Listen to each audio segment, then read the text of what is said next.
Hola a todos y todas, estamos aquí reunidos en Asamblea Sangüello con los Vilos para nuestro segundo conversatorio que el día de hoy nos habla de la organización, el poder popular, las asambleas territoriales. Está con nosotros el compañero Ezequiel, la compañera Chari, el compañero Jorge. El compañero Ezequiel nos va a hacer una introducción breve al tema y vamos a tener también un invitado que se va a sumar posteriormente de una asamblea territorial de El Bosque. Compañero Ezequiel, buenas tardes. Buenas tardes, compañeros. Esta iniciativa de poder, digamos, desarrollar una idea fuerza, una idea motriz que tiene que ver con el poder popular y las asambleas territoriales, es una necesidad que surge a partir de las crisis que ha venido sufriendo, digamos, nuestro pueblo y las experiencias que ha venido acumulando durante muchos años. Y hoy día se ven como una necesidad fundamental. Entonces nosotros no pretendemos hacer un análisis teórico ni establecer categorías, sino que más bien, digamos, un poco dar una experiencia, nuestras propias experiencias, en lo que estamos haciendo en los territorios, y darle algún contexto desde un pasado muy reciente. La estructura que tenemos, digamos, va desde el año 73, digamos, hasta la fecha, y ahí vamos a ir viendo cómo se vincula y cómo se ha ido trabajando el tema del poder popular, tal vez el origen del poder popular, qué significa, o qué es lo que nosotros entendemos, o cómo lo experienciamos, y ver también, digamos, en la actualidad cómo está relacionado todo esto, y si ha progresado, si ha avanzado, cómo resuelve nuestros temas, y ver algún nivel, digamos, de proyección y vinculación con los grandes hechos, digamos, que están ocurriendo en nuestro país. Eso Súper interesante, compañero. Compañero, partamos por los hechos más importantes. Hablemos del gobierno de Eduardo Frei. Tenemos ahí una interrogante después para el compañero Jorge, pero en principio, coméntenos, compañero Ezequiel, por favor. Bueno, el gobierno de Eduardo Frei vendría siendo, como, según algunos historiadores, como el segundo gobierno en donde realmente tuvimos un acercamiento a procesos verdaderamente democráticos, en donde se va incorporando el pueblo a la toma de decisiones.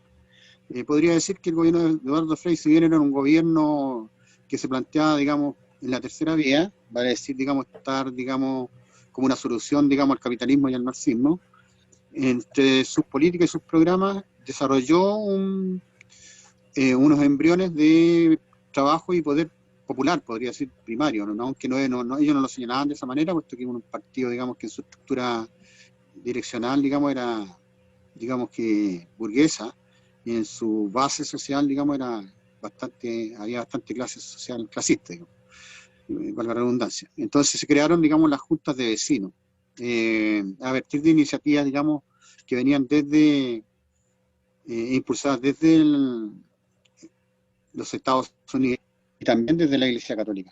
Y eso les sirvió para que pudiera salir, digamos, electo Frei. La Acción Católica, se crearon grupos específicos ahí en donde, digamos, se trataba de impulsar que la participación juvenil, la participación del pueblo. Eso podría decir, digamos. Compañero, estamos hablando, para aclarar, compañero Jorge, para aclararle a nuestros compañeros, compañeras, vecinos y vecinas, ¿de cuál Eduardo Frei estaríamos hablando? Micrófono. Recuerda encender el micrófono, compañero. Ahí sí, ¿no? Eduardo Frei Montalva. Eduardo Frei Montalva, claro. El llamado Eduardo Frei Padre. Llamado Eduardo Frei Padre, que ganó el año 64, en la elección del 64, cuando hubo una alianza casi por omisión, digamos, de parte de la derecha, y le dio los votos ahí, porque salió un candidato de la derecha, pues de segundo orden, digamos, que fue, me parece que Julio Durán. Julio Durán, correcto. Sí, Julio Durán, me parece.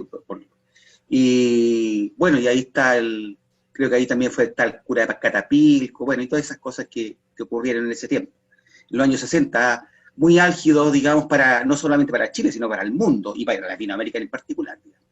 Toda Latinoamérica estaba revolucionada, digamos, con respecto a todas las entradas del pueblo de izquierda, digamos. O sea, y por eso incluso más que los yanquis, digamos, hicieron la Alianza para el Progreso, incluso, digamos, viendo ahí toda la convulsión que había en Latinoamérica y mataron como 100 veces al Che, salía en todos los periódicos, lo mataban varias veces, entonces había convulsión en los años 60 en toda Latinoamérica, y en particular en Chile también efectivamente se hicieron varias reformas, que fue, a ver si me recuerda Ezequiel con respecto al nombre, el socialismo, ¿cómo le llamaron los demócratas cristianos? Socialismo en libertad. Socialismo en libertad, claro, algo así fue, ¿cierto? Sí, eso fue, ya, claro. Entonces, claro, efectivamente, ese fue en ese momento, en los años 60, que se aumentó lo que era la reforma agraria, digamos, porque recordemos que la reforma agraria, digamos, empezó en toda Latinoamérica, y la empezó, que le llamaron la reforma agraria del macetero, ¿no? La empezó el Paleta, de Jorge Alessandri, el periodo anterior. Es el periodo anterior al Eduardo Frei Padre, al Montalva. Eduardo Frei Montalva. Correcto. Compañero Ezequiel, y luego de esta antesala que vendría siendo la década del 60, pasaríamos a qué hito relevante dentro del poder popular.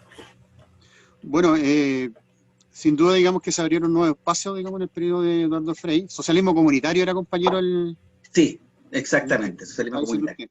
Claro. Y revolución en libertad, son dos principios que tenían que, obviamente, lo abandonaron hace tiempo. Entonces, claro, obviamente, digamos, en las fuerzas populares y en los partidos populares, de izquierda fundamentalmente, y logró, digamos, en el año 70-73, logró asumir, digamos, el poder político Salvador Allende, después de varios intentos, en donde, digamos, había estado muy cerca de lograr llegar, digamos, al poder político. Y ahí hubo, digamos, un gran despliegue, digamos, de las fuerzas populares, tanto apoyando, digamos, al gobierno de la Unidad Popular, como, digamos, también organizándose. Habían partidos políticos que estaban al interior de la Unidad Popular y otros partidos que estaban fuera de la Unidad Popular. Y entonces, en esos partidos que estaban fuera, digamos, de la Unidad Popular, estaba, digamos, el MIR, y creo que a mi modo de entender, el MIR fue uno de los partidos que más se preocupó del tema del poder popular, puesto que veían, digamos, una debilidad en cuanto, digamos, a la correlación de fuerzas populares que podían aportar, apoyar al proceso, digamos, revolucionario, porque en realidad, digamos, Salvador Allende estaba planteando ideas bastante revolucionarias. Entonces, y está, digamos, dentro de las 40 medidas, que hasta contemplada, digamos, dentro de esas 40 medidas, cuestiones súper elementales que hoy día, digamos, todavía, digamos, estamos planteando también nosotros. Entonces, los derechos de la mujer, ¿no es cierto?, la honestidad administrativa, el pago total inmediato a los jubilados, nacionalización del cobre, nacionalización del crédito, con todo eso, digamos, se iba a financiar el programa, digamos, de la Unidad Popular, que era mucha plata porque los norteamericanos tenían el 85% de la producción total de cobre. Entonces, cuando Allende, digamos, logra nacionalizarlo, le quita, digamos, todo ese ingreso, digamos, pasa a las arcas públicas, que todavía son muy importantes para nosotros. Gracias, compañero. Compañero Jorge, desde su visión, ¿usted qué opinión tiene al respecto del planteamiento que hace el compañero sobre ¿cómo decirlo?, la conexión quizás como uno de los partidos que más representaba al pueblo?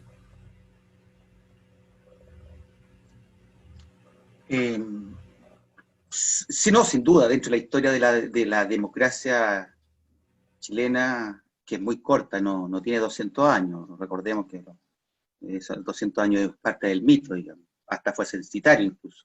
Recién ahora, creando la cédula única, digamos, se pudo controlar algo. Recordemos que en los años 50 y los años 60 también se hacían algunas intervenciones por el cohecho, digamos. O sea, estamos hablando de los 60, estamos hablando del 48 que recién votó la otra mitad, que fue el voto de la mujer. Entonces, es bastante escuálida, digamos, el proceso democrático que tiene la República. O sea, es bastante reciente.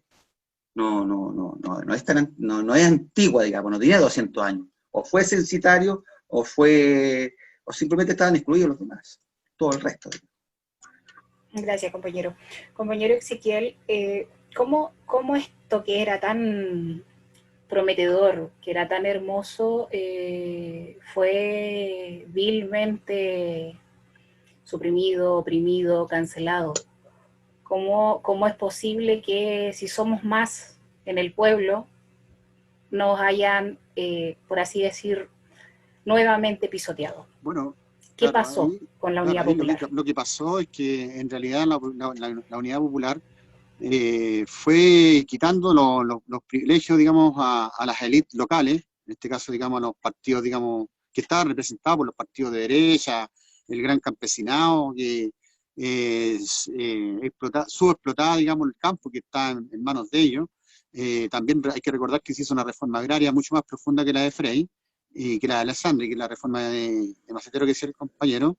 Entonces, obviamente que enfureció, digamos, a esa clase dominante que por años y por años, digamos, había estado esquilmando, ¿no es cierto?, a los trabajadores, a los campesinos pobres, a las mujeres, a los niños. Entonces, cuando en el programa de las 40 medidas, ¿no es cierto?, dice, el fisco no fabricará nuevos ricos, va a haber previsión para todo, entonces, obviamente que va a tocar, digamos, los intereses. Entonces, y cuando nacionaliza el cobre y nacionaliza el crédito, ¿no es cierto?, entra también a tocar los intereses del país hegemónico, el imperio hegemónico, ¿no es cierto?, en este caso de Estados Unidos, y que reaccionó inmediatamente y fueron ellos los que realizaron un plan financiado, ¿no es cierto?, por ellos mismos y cooptando las derechas locales para dar, digamos, un golpe de Estado a Tomilomo. Eso está, digamos, escrito, está, digamos, en las actas que el Departamento de Estado, digamos, y la CIA, digamos, revelan con posterioridad de años, y no hay, digamos, modo de ocultar eso. Cómo, digamos, se trabajó, digamos, la desestabilización y se preparó, digamos, el golpe de Estado, que finalmente fue una contrarrevolución y desbarató todo lo que había hecho, digamos, la Unidad Popular. Y vivimos una dictadura cívico-militar. Exactamente. Durante estos años de la dictadura, hoy en día nosotros decimos que estamos en democracia, en esta pseudo-democracia. En realidad, acá dentro de los presentes, algunos hemos solamente sido meramente espectadores de la historia. El compañero Jorge, ¿qué nos puedes comentar brevemente en un minuto de lo que más recuerdas de la dictadura cívico-militar que hoy en día estamos repitiendo? ¿Qué recuerdo? Bueno, eran momentos, bueno, a pesar de lo contradictorio, además de lo triste, digamos, eran momentos muy álgidos que hubo mucha organización, que era muy difícil, pero sí la hubo, en condiciones muy adversas porque era peligro, digamos. Toda organización sonaba a peligro. Y efectivamente, o sea, en el momento de hacer el parangón con respecto a la democracia que hay ahora, que se podría hablar extensamente que esto no es democracia, digamos, porque sabemos que la oligarquía toda la elige las mismas personas, digamos, todos los poderes, ni separación, pero en ese momento, en dictadura, para continuar con la dictadura, sí, efectivamente, era momentos difíciles, pero sí, a pesar de todo, a pesar de la adversidad, sí había organización. Y estamos replicando algunas cosas porque efectivamente tenemos parecido con respecto a lo que es dictadura, digamos. Si esto no es una dictadura, como dice la canción, ¿no? ¿Qué es? Entonces, claro, hay que recuperar viejos conceptos y adaptarlos a los que son ahora. Por ejemplo, a propósito de la reforma agraria, recuerdo que la tierra es de quien la trabaja, para acordarse, digamos, algunos conceptos. Sí. Porque eso de, no, la tierra es mía, pero si la tierra está botada, no, la tierra es de quien la trabaja. Es un hermoso concepto. Un hermoso concepto y una hermosa acción que estamos trabajando desde los territorios, claramente. Claro. Compañero Ezequiel, avanzando en nuestra conversación y en el fondo en lo que queremos revisar de nuestra historia, terminamos la dictadura cívico-militar, ¿cuándo, cómo fue? Cuéntanos un poquito de eso. Bueno, sin duda que el pueblo jugó un rol fundamental, preponderante, y los partidos políticos populares de izquierda que participaron también, digamos, de una manera, digamos, bastante elocuente, bastante, digamos, con bastante, yo diría con mucho heroísmo también. Hay muchos mártires, digamos, del pueblo en ese sentido, mucha sangre regada en este pueblo, desde las bases, desde las comunas, digamos, pobres. No hay que olvidar que hubo una crisis en el año 80 en el periodo dictatorial, que fue terrible, una caída del Producto Interno Bruto bastante grave, y nuevamente el pueblo en su resiliencia florecieron las ollas comunes, la solidaridad, se crearon organizaciones barriales, coordinadoras. Me acuerdo de la Coordinadora Metropolitana de Pobladores, organizaciones de la vivienda, organizaciones campesinas. Entonces, nuevamente el pueblo, al igual que ahora, se fue organizando, fue un sujeto activo y fue desequilibrante en las protestas. Finalmente, después, digamos, después de la crisis, diría yo, a partir del año 82, 80 y tanto, por ahí empezó, digamos, el proceso, digamos, a impulsarse las protestas contra la dictadura militar, y el pueblo se dio cuenta, digamos, que todas las promesas habían sido un engaño hasta la fecha, y que era una dictadura brutal, criminal. Robaron mucho, todos los acólitos, digamos, civiles de la dictadura, que están hoy día están en cargos importantes, ellos, digamos, en la toma de decisiones. Así que el poder popular se hizo, pero muy, muy, muy evidente, muy evidente en la defensa de los territorios, en combatir el hambre, y digamos, en la reivindicación política era dictadura, democracia, ¿no es cierto? Y se empujó, ¿no es cierto? Hasta que nuevamente un segmento específico, digamos, de la política, que llegó a la hora decimonónica, como igual que ahora, y escamotearon el proceso de profundización, de salida de la dictadura, y hicieron una salida pactada y negociada a espaldas del pueblo, que nos condujo a un tercer periodo, a este periodo, digamos, de pseudodemocracia que estamos viendo hasta la actualidad. Gracias, compañero. Pero sin duda que el pueblo fue fundamental. Sí, igual es curioso escuchar eso, porque acá, por ejemplo, presentes, tenemos un rango etario que nos hace vivir de maneras distintas este proceso. Por ejemplo, compañera Chari, ¿qué significa para ti ser una hija de la dictadura? Porque nosotros nacimos en dictadura, a diferencia de los compañeros que en algunos casos les tocó vivirla como niños adolescentes o como ya adultos jóvenes. Cuéntame, Chari, ¿qué significa para ti ser una hija de la dictadura? Fome. De partida, muy, muy fome. O sea, bueno, obviamente, si estoy ahora en una asamblea es porque igual he vivido de cerca más o menos el tema político por parte de mi familia. Entonces es como, había una pobreza muy, muy fuerte en las poblaciones que se notaba, había muchas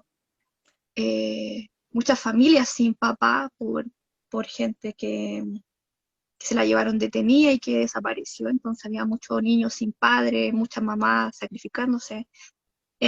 También de parte de mi experiencia también con padres quizá un poco ausentes por estar viviendo todo este tema, de sacar una familia adelante con lo poco que había, además de salir a las calles también, pues porque hay que decir que claro, mis papás fueron personas que también se organizaron en ese tiempo socialmente en las calles, con amigos, para sacar todo lo que se supone que era la dictadura en ese tiempo en el cual estaban sumidos. Oye, es muy triste porque la amargura que tienen las personas que vivieron ese pasaje es fuerte y uno la hereda. Entonces, eso es lo fome, pues el heredar y el ahora estar viviendo otra vez como la misma situación, te, te choca. O sea, yo creo que en ese sentido tenemos que tratar de unir porque muchos jóvenes tienden a decir ya en verdad no, ya lo viejo pasado, pero en verdad es que el pueblo no está ni viejo ni es nuevo, el pueblo siempre ha sido el pueblo y siempre tenemos que estar unidos para salir adelante y para sacar todo lo que las demandas que necesitamos. Eso. Gracias, compita. Compañero Ezequiel y compañero Jorge, en 2 minutos. Democracia, pseudodemocracia, la cocina. Ezequiel. Mira, yo creo que no tenemos una democracia absolutamente restringida, sino claramente no tenemos una democracia tutelada, es una democracia de la élite política, de la élite económica. Son ellos, digamos, los que deliberan y toman todas las decisiones, pero no tienen ninguna posibilidad. No basta con que vayamos a votar cada 4 años y ellos piensan que nosotros entregamos un cheque en blanco cuando hacemos ese tipo de votación. Por lo tanto, yo creo que estamos en una democracia hoy día muy, muy restringida, yo diría que casi con elementos dictatoriales. Eso. Gracias. Compañero Jorge. Sí, yo solamente para provocar, yo voy a ser un poquito más tajante, yo creo que no hay democracia, ni siquiera hay imperfecta, porque la democracia no se va por un voto, porque un voto es una estadística, digamos. No hay ningún mandato detrás, no hay ninguna algo elocuente que yo mandé, yo llevé a este candidato porque yo lo dije. No, aquí eligen 10 presidentes de partido, 10 o 11, no sé cuántos partidos hay, son los que hacen las nóminas, y uno tiene que elegir entre las opciones que te dan ellos. Entonces, esa es por una parte, que es imposible que haya una democracia de esa manera. Por otra parte, ¿para qué hablar de la división de poderes, que son los mismos parientes, etcétera? La división de poderes y separación de poderes, ya conceptos acuñados en la Revolución Francesa. O sea, la división de poderes no existe. Sabemos quiénes eligen al Poder Judicial, quiénes eligen al Poder Legislativo, son los mismos, digamos. Entonces, son de la misma clase política porque se juntan entre ellos, ni siquiera escuchan a sus propios militantes, son del mismo club. Y así que decir que tenemos una democracia imperfecta y acuñar viejos conceptos, adagios, que lo hace más blando, en realidad yo simplemente es desviarnos, anestesiarnos del tema que efectivamente que no existe democracia. No puede existir democracia cuando no participa el pueblo, ni en las listas, ni en las nóminas, ni siquiera tienen mandato. Y además los programas son traicionados. Recordemos los programas de Elwin, por ejemplo, de la Concertación de Partidos por la Democracia. Nunca se cumplió ninguno de esos. Compañero, hay un término que usaste que es nos tienen anestesiados. En esa anestesia que nos ha dado esta pseudo democracia, compañero Ezequiel, compañero Jorge, compañera Chari, tenemos hitos que igual podemos considerar como intentos de levantar cabeza y de sacarnos este yugo. ¿Podríamos empezar a enunciar ciertos hitos, compañero Ezequiel? Sí, claro, yo creo que, bueno, a raíz de lo que decía el compañero Jorge, sin duda esta élite política, esta élite, digamos, económica, nosotros que, digamos, en el periodo de los 80 teníamos un pueblo muy bastante organizado en muchas zonas, digamos. Y ellos, cuando hacen la negociación pactada, le dicen, ya dejen, digamos, ustedes de movilizarse y organizarse, desorganícense, vuelvan a su trabajo, déjenlo a los especialistas, a los expertos y a los técnicos. Entonces, ellos, digamos, sin duda, digamos que profundizaron el modelo neoliberal que instaló la derecha a sangre y fuego. Entonces, son tan responsables, digamos, en el sentido de la catástrofe actual, como la misma derecha. De hecho, digamos, ellos terminaron de hacer las privatizaciones. Entonces, a raíz de eso, digamos, de privatizar, ¿no es cierto?, de enajenar bienes públicos y patrimonio público, se empezó a notar, digamos, la carencia y el abuso. Por lo tanto, las movilizaciones, los hitos más importantes, yo reconozco, digamos, que si bien es casi un continuo, pero el 2009 yo diría que empezaron, 2004-2009 empezaron, digamos, las movilizaciones, sobre todo por el lado de los estudiantes secundarios y universitarios, exigiendo lo que era una educación universal, gratuita, y así fueron haciendo consensos, pues, o sea, 2009, 2011, el 2018, ¿no es cierto?, cuando empiezan a incorporarse otras demandas como demandas de seguridad social, ¿no es cierto?, que no estén en manos, digamos, de empresas particulares que han esquilmado, digamos, al pueblo una vez más, y termina con el año 2020, 2019-2020, con el reventón social, ¿no es cierto?, y después, digamos, con un continuo, digamos, de organización, ¿no es cierto?, popular, de organización territorial, se crean las asambleas territoriales. Entonces, ha habido ahí un crescendo frente a una élite política sorda, ciega y muda, indiferente. Eso. Sí, correcto. Bueno, recordaremos a los pingüinos, recordaremos los mochilazos, pero también a nivel mundial, compañero Jorge, compañero Ezequiel, escuchamos al compañero Jorge, a nivel mundial, ¿cómo estaba la economía? ¿Qué estaba pasando con este sistema neoliberal que es la maravilla y nos posiciona a Chile como un país en el oasis? Pues nosotros somos el oasis de Latinoamérica, ¿o no? Sí, lamentablemente, bueno, ahora tenemos redes sociales, antes no existían tantas, no existía o no era asequible, digamos, para el común. Ahora ya tenemos más información con respecto a eso, que efectivamente el oasis no solamente fue una mentira, sino que además fue un engaño, digamos, con respecto a eso. Sabiendo que ya había alguna estadística, digamos, cuando ya había en el 94 ya se había, previo, acordémonos, creo que fue el 89 cuando se hizo el consenso de Washington, que fue, digamos, suscribir cierta línea teórica y prácticas del sistema capitalista, digamos, que fue la suscripción del consenso, creo que fue el 89. Lamentablemente en el 89 aquí en Chile pasaron muchas cosas. Entre eso, suscribir el consenso de Washington, el plebiscito del 89, del 30 de julio, que fue un desastre, digamos, donde toda la clase política se unió para hacer esto que estamos peleando ahora, que es los 2/3, por ejemplo. Eso fue el pacto que se hizo, las 54 reformas, entre otras cosas, digamos. Sí, y como se fue de a poco hasta llegar a lo que estamos ahora. Si la crisis no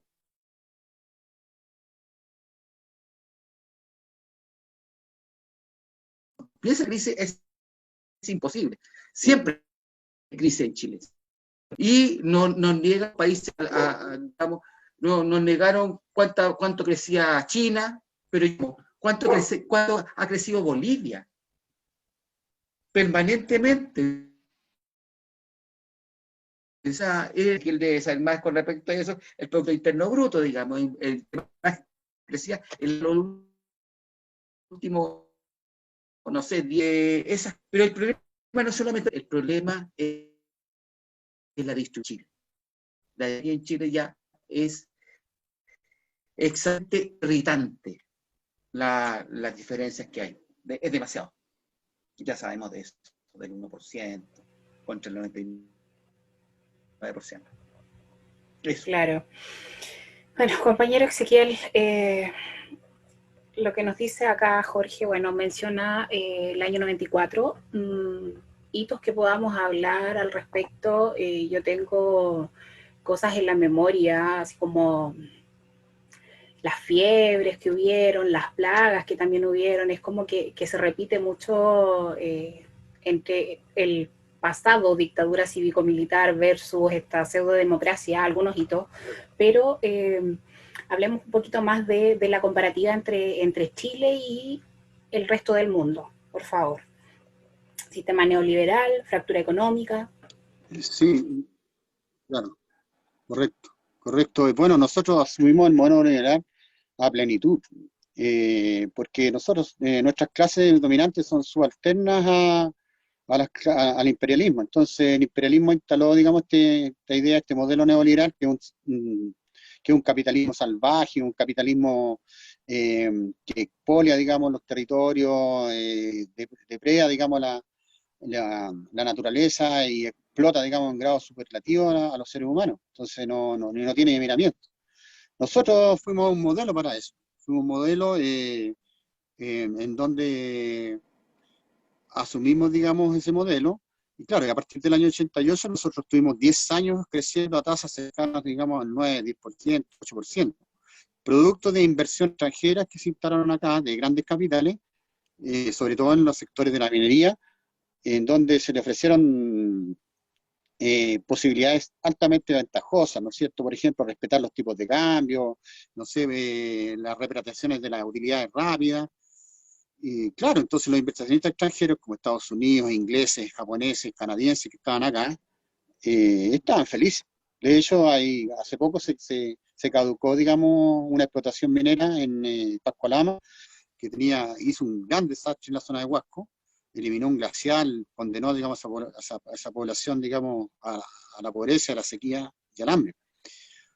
Bueno, en ese sentido, digamos, Chile, digamos, tuvo su periodo dorado que fue ese. Y en el mundo el capitalismo iba de crisis en crisis, y una de las más grandes fue la crisis del sudeste asiático, que fue un indicador en el año 98, por ahí, en donde fue un primer remesón. Entonces, después hubieron otras crisis, la crisis Trequilazo, la crisis de México, la crisis del corralito en Argentina. Todo eso generó mucha pobreza, y Estados Unidos, el imperialismo, digamos, fue creciendo a tasas muy bajas, cercanas al 1%, 0% durante muchos años, y generando, digamos, una cantidad de endeudamiento externo de su economía. O sea, el país más endeudado, digamos, todo el mundo, billones de dólares, billones y billones de dólares. Entonces, sin duda, digamos que esa crisis, digamos, era una muerte anunciada, digamos, entre comillas. Y eso, digamos, remató con la crisis subprime, en donde el sistema financiero, eso rebotó por el lado del sistema financiero, generó, digamos, un efecto dominó desde Estados Unidos hacia Europa, y sumió a Europa completo y a Estados Unidos en una crisis tremendamente profunda, de la cual todavía no se recupera. Las grandes empresas trasladaron todas sus empresas, ¿no es cierto?, hacia, digamos, los países donde había mano de obra más barata, que se las llevaron al sudeste asiático.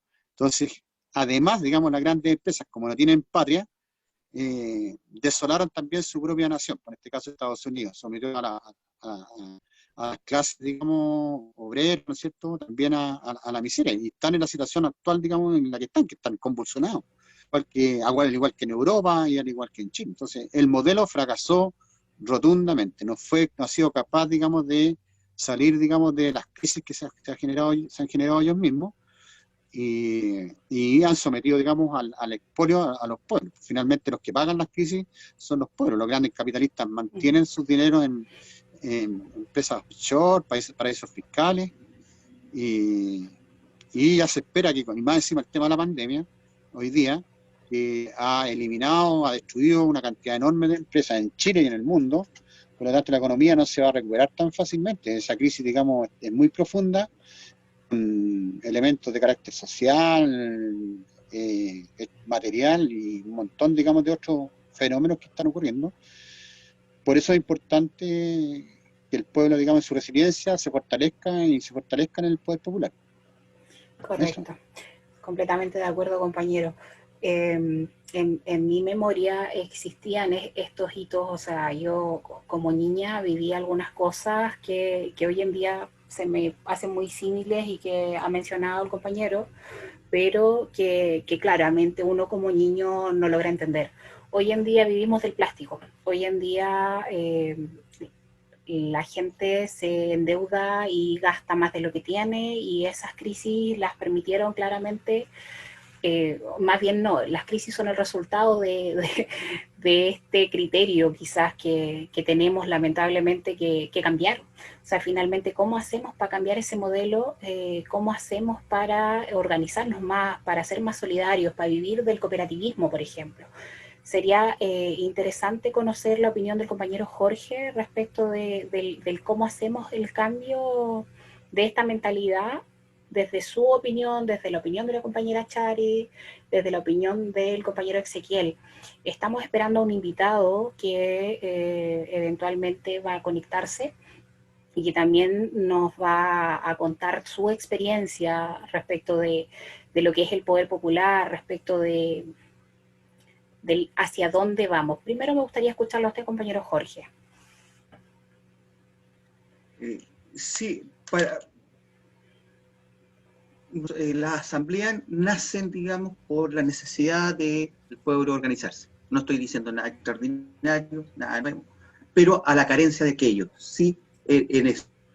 La carencia de ellos porque fueron olvidados, digamos, por lo que es el tipo de organización democrática, que son en este caso algunos partidos políticos, o no sé si todos, pero y la penetración cultural. O sea, ¿cómo hacemos que esa penetración cultural que hemos tenido de lo individual, y no de lo colectivo, de mi persona, donde yo no conozco a mi vecino, si está en la misma condición que yo, digamos, si está en la misma miseria que yo, si tiene trabajo, no los conocemos, no los reconocemos.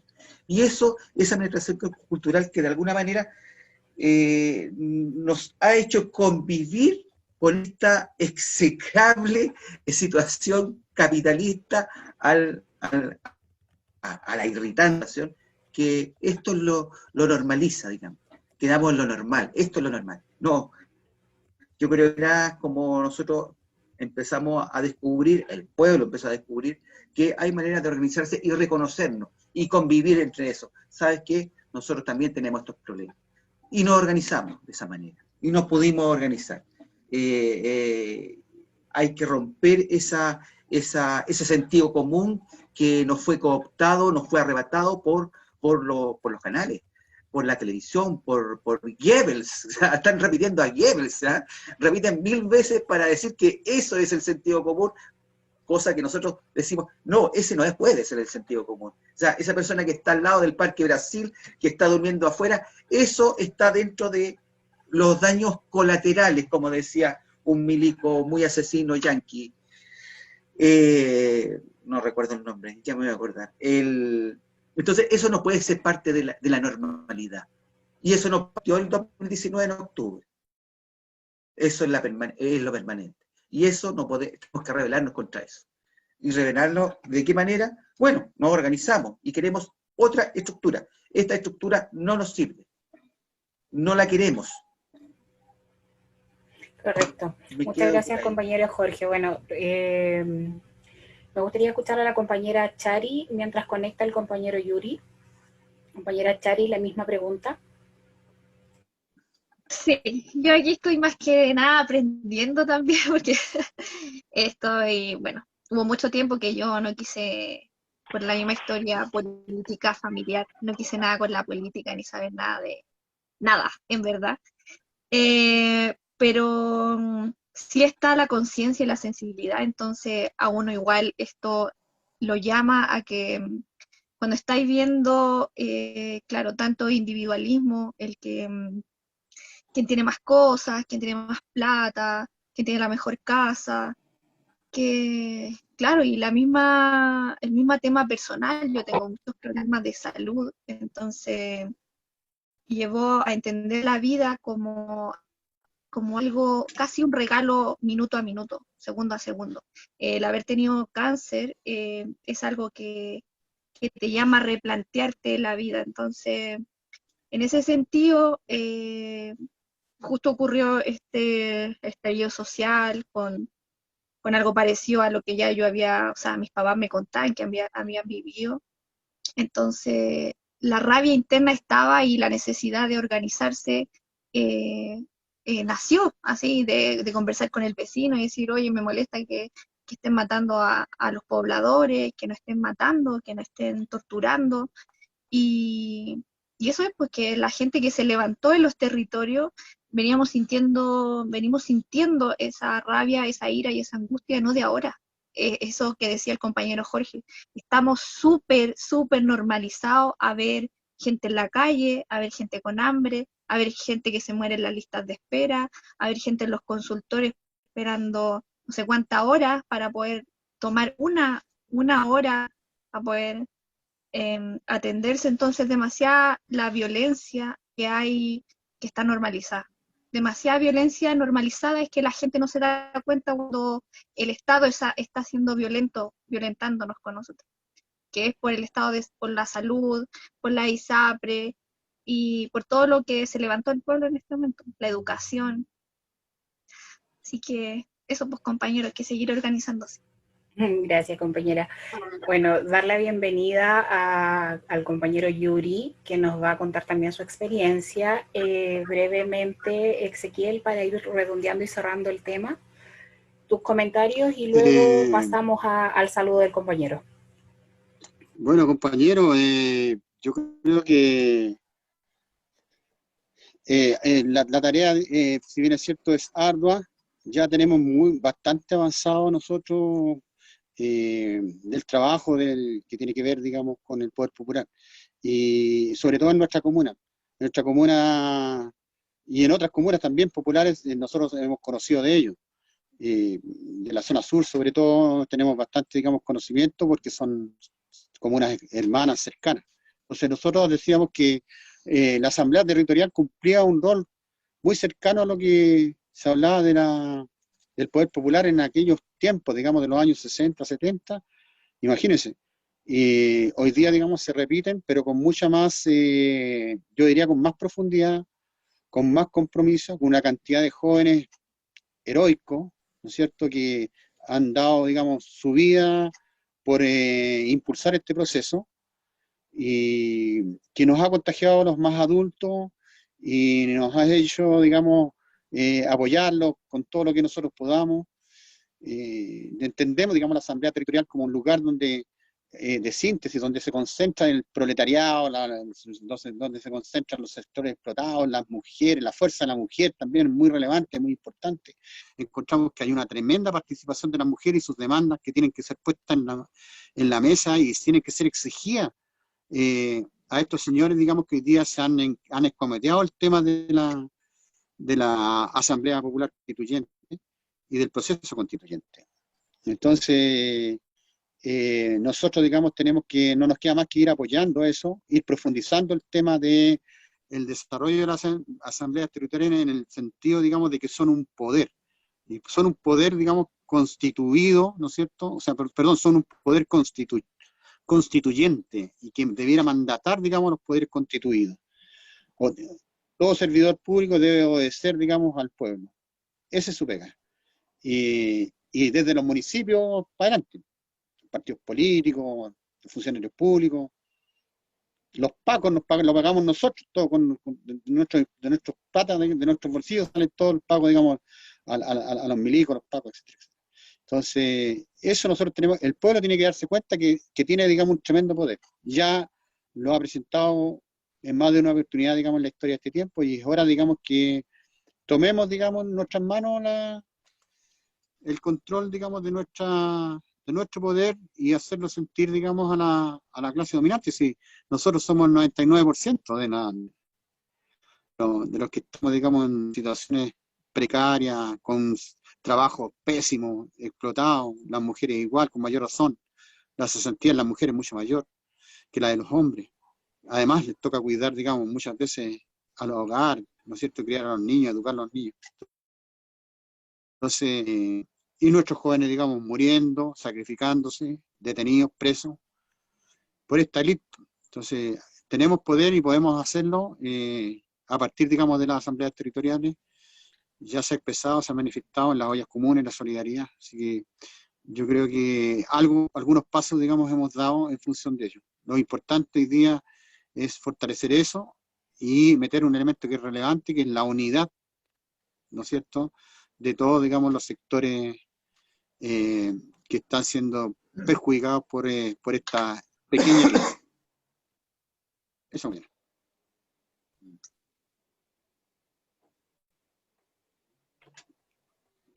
Terminé, parece que hay que poner ¿Me escuchan el ahora? micrófono. Ahora sí. Sí, gracias. Bueno, lo que decía, cuán importante es articularnos, como dice el compañero, cuán importante es solidaridad y horizontalidad también en estas articulaciones. Por eso le damos la bienvenida al compañero Yuri, que nos va a contar brevemente quién, dónde, cómo, cuándo. Bienvenido, Yuri. Activa Hola, tu hola. micrófono y cuéntanos un poco de ti. Sí, hola, hola. Buenas noches. Gracias en realidad por invitarme acá, por compartir experiencia. Yo vengo de acá de la zona sur, de la comuna del Bosque. Bueno, soy nacido y criado acá, de siempre, de toda la vida. ¿Ya? Entonces, eh, vengo de una de familia proleta absolutamente. Quizás de eso, de hecho, de la familia mía, soy de la primera generación que pudo estudiar a la universidad. Entonces somos de esos hijos de proletarios, comilla, que tuvimos la posibilidad, a través de lucha en realidad, de poder estudiar en la universidad. Habíamos un par y que además nos quedamos en la Pobla también.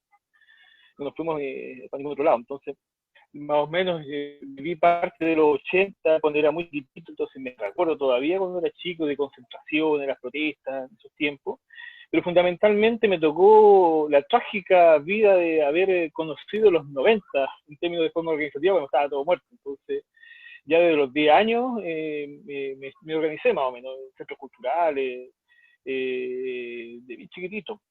Entonces, más o menos de esa edad, de hecho, participando hasta hoy día ya tengo 39 años ya, participando en diversas organizaciones territoriales, básicamente. Nunca ejercí el tema estudiantil, re poco, en el secundario nomás, un poquito, estuve ahí participando en el tema movimiento secundario, más que nada cuando no había nada, pero siempre en realidad estaba más vinculado al tema más territorial, a la población, ha sido más mi tema. Entonces, obviamente tratando de reconstruir un poquito el tejido social que nos fue, o de reconstruir el proyecto en realidad, y el tejido que nos fue sacado de cuajo a partir de la dictadura y a partir de la derrota de los proyectos populares anteriormente.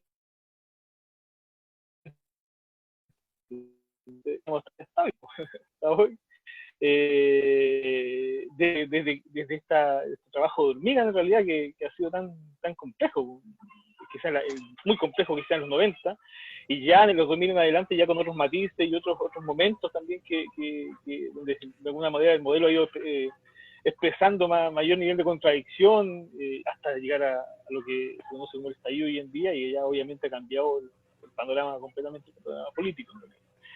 Pero un poquito eso, ¿eh? De ahí aprendí, uno acá en la Pobla aprendimos a hacer de todo, como el circo, ¿cómo se dice? Circo chamorro se dice. Así es, De los temas compañero. culturales, uno aprende aprende a ser actor, a ser educador, o educadora, hasta, no sé, hasta ser analista político. Hay que aprender de todo un poquito acá, pues. Entonces, desde aprender a crear una cooperativa hasta levantar un comité de allegados. Así que de todo se hace en la Pobla, así que es un campo bien diverso la organización popular en el territorio. Y hay de todo tipo de organizaciones, pues, y también se combina en realidad con un sinnúmero de problemáticas también. Entonces, bueno, eso es un poquito como resumen de donde vengo yo. Pertenezco a una organización también de acá, que de hecho se inició cuando yo era chico, esa organización, que es un colectivo que se llama Colectivo Pehuen, que se inició como biblioteca popular por ahí por el año 90. Y claro, y de ahí hemos ido, siempre ha estado presente esa organización, donde participó gente mucho más vieja que yo en un principio, y algunos ya no están ahí, pero seguimos los que fuéramos más jóvenes. Pero así también se han ido construyendo muchos otros espacios, relaciones con diversas organizaciones hoy en día, también una red popular que hoy día tenemos acá en la comuna. También se ha trabajado el tema de las asambleas territoriales. Así que un poco yo creo que es la expresión un poquito bastante similar de lo que ha pasado ya en la granja. Por ahí hemos compartido con Ezequiel varias cosas respecto un poco a qué ha pasado en los territorios. Yo creo que hay cosas que se repiten y que son muy comunes en los territorios, sobre todo como populares, territorios del margen de esta región. Entonces, eso un poquito. No sé si fue muy Gracias, largo, pero compañero. Bueno, Sí, no te preocupes, me tomo de tus palabras para conectar en realidad con el siguiente ítem o tema que queremos tratar en este conversatorio, que es el plebiscito, eh, porque efectivamente veo que las experiencias, como dices tú, se repiten. Claramente no estamos inventando la rueda, ni estamos descubriendo el hilo negro, ni nada por el estilo, pero vivimos desde nuestra capacidad de ser seres multifacéticos, multifuncionales y de ser resilientes y de estar dispuestos al cambio en el fondo. Entonces, bueno, cuando hablamos de plebiscito, el cambio es algo que todos esperamos tras un plebiscito, pero en realidad tenemos opiniones bien diversas y bien complejas detrás de lo que es un plebiscito. Entonces voy a pedirles palabra brevemente a cada uno, partiendo por el compañero Jorge, en relación a qué es para él el plebiscito, más allá de la opinión que pueda haber social o la opinión política que pueda existir detrás de un plebiscito. Me gustaría conocer la opinión de cada uno, por favor. Jorge.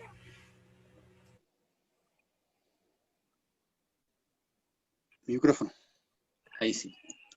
Me imagino que no es el plebiscito en abstracto, ¿no? No es el plebiscito en mundial, es el plebiscito No, que el nos toca. espacio lo tengo yo acá atrás mío. Ah, ya. Ok. Sí, bueno, hay que tener en consideración, yo entiendo la esperanza que hay con respecto a lo que son algún tipo de cambio, para mí son anestésicos, digamos, con respecto simplemente a prolongar cierta agonía del pueblo. Efectivamente, aquí sabemos cómo se construyó el plebiscito y para qué se construyó. Es decir, pero a pesar de aquello, nosotros siempre tenemos esperanza que en algún momento alguien va a decir, sí, vengan a mí, hermanos, y y vamos a hacer el cambio, efectivamente. La verdad es que yo estoy muy desesperanzado, yo ya pasé los plebiscitos, el 88 y el 89, los fueron tramposos, los dos fueron engaños. El 88 con el sí y el no, y el 89 con, igual que se parece al de este, que es el rechazo y el apruebo, que fueron las 54 reformas. Que ahí fue un pacto muy similar al de ahora, que fue un pacto desde la derecha hasta la izquierda, por omisión, digamos. Igual que ahora, digamos.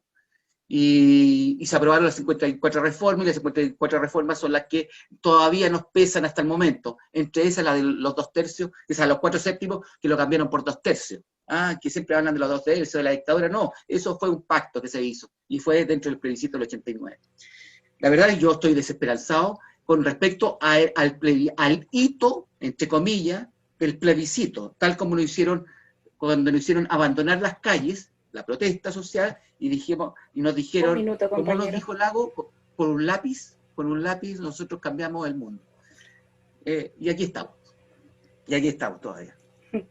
Bueno, es muy lato, es Gracias. muy largo eso, pero sí, lo encuentro, es lamentable, pero ojalá, siempre hay una esperanza, ojalá.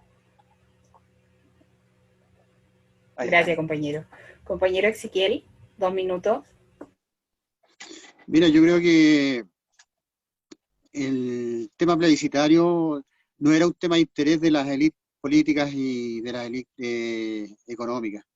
Este tema plebiscitario se instaló producto de la movilización del pueblo, de la presión del pueblo, digamos, que exigía, digamos, sus derechos, digamos, de una manera ya explosiva, ¿no es cierto?, en donde ya no se aguantaba más.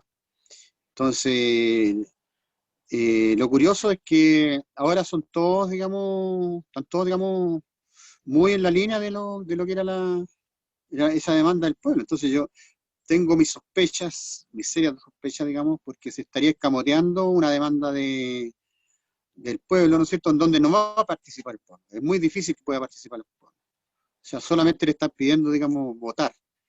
Pero en la elaboración de los contenidos de la demanda, ellos dicen que, pero son los mismos segmentos impugnados por el pueblo, vale decir lo que se denomina técnicamente el poder constituido, el que, digamos, va a establecer, digamos, el poder constituyente. Eso es una contradicción en sí misma. Entonces, se escamoteó. Yo creo que se escamoteó y pienso que si sale una nueva constitución va a ser bastante limitada. Ya Ricardo Lago, uno de los prohombres, ¿no es cierto?, de esta pseudo-democracia, ¿no es cierto?, ya neoliberal, ya dijo ya que no había mucho que esperar, digamos, de estos grandes cambios, no. Por lo tanto, queda al pueblo, digamos, hacer su propio proceso constituyente, sin plazo, pero exigir movilizado, digamos, a esta gente que escamotea un derecho. Eso. Gracias, compañero. Compañera Chari, no se nos arranque. Queremos escucharla. ¿Qué es para usted el plebiscito? ¿Qué nos puede decir? Encienda su micrófono. 2 minutos.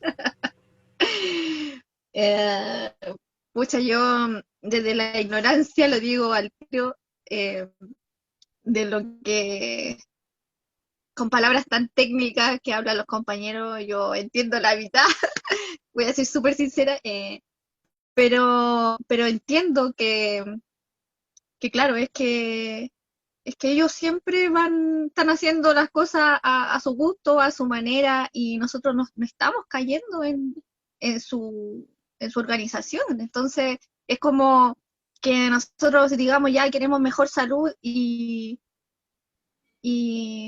¿cómo lo hacemos? O sea, después del plebiscito vamos a tener que estar organizados siempre, empujando siempre las demandas, porque si no, en verdad va a ser lo mismo que ya pasó, dicen los chiquillos que ya pasó un plebiscito, como dice, que no hubo ni un cambio, al contrario, sino que se privatizaron y se vendieron un montón de cosas, o sea, vendieron el país entero. Entonces, es súper difícil confiar, pues por eso hay tantos jóvenes diciendo que no van a ir a votar, porque el creer que esto va a ser algo como un antes y un después, no, creo que es como solamente para nosotros no es nada, porque nosotros no estamos incluidos ahí. Yo no sé cómo decirle al poder constituido, lo aprendí, Muy bien. Muy bien, ¿ves? Sí, está bien. Algo aprendí, que yo quiero una mejor salud para mí, que no quiero morirme en una lista de espera. Como ya dije antes, ya tuve cáncer, y las veces que me he tenido que operar lo he tenido que hacer en clínica, haciendo bingo, como lo hace la gente para poder vivir. Entonces, ¿cómo les digo yo a ellos que yo quiero poder operarme en un hospital público? Que quiero poder salvar mi vida no teniendo que pagar tanta plata.